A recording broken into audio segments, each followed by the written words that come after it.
Mike Holmes, I was the reactivation officer for Battleship New Jersey. We fired the 16s, the 5-inch, and even 50 cals. We had small boats that came out at us because we were only 1.5 to 3 miles off the coast, doing 3 knots back and forth for months on end.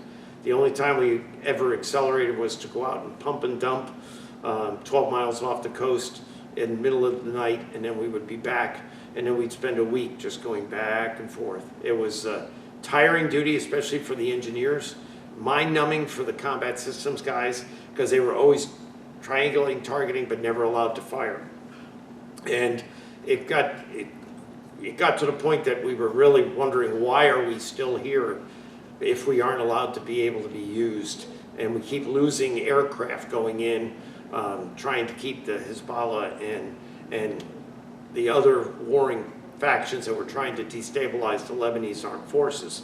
The crew was undecided as to what they really felt about it. We used to have what we called midnight madness.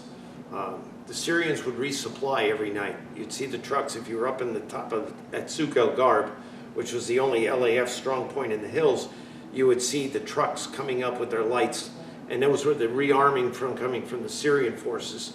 And if you had shot off all your ammunition, they would give you new ammunition.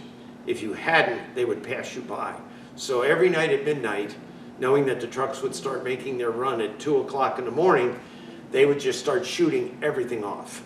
And as long as you destroyed something in another person's or another religious group's area, it was considered a good night, a victory for your side.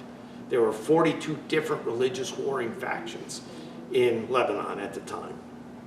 It was, there were some major players, but these 42 would realign themselves. Every day we would get an intel brief of these guys left the Druze militia and they're now siding with Hezbollah.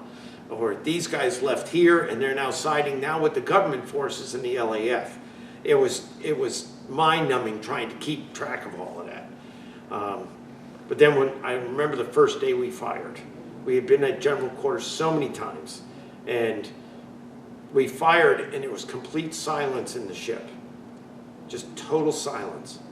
And all of a sudden we realized we just fired for the first time. And the cheering that then went up inside the ship from all the guys that weren't in the guns but were down in the decks was just amazing to hear. Finally, we were able to be used the way we were intended to be used.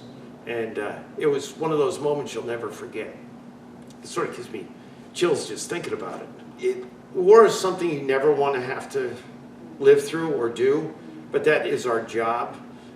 That's what the President and the Congress tasked us to do, and we actually felt like we're now being able to fulfill our mission.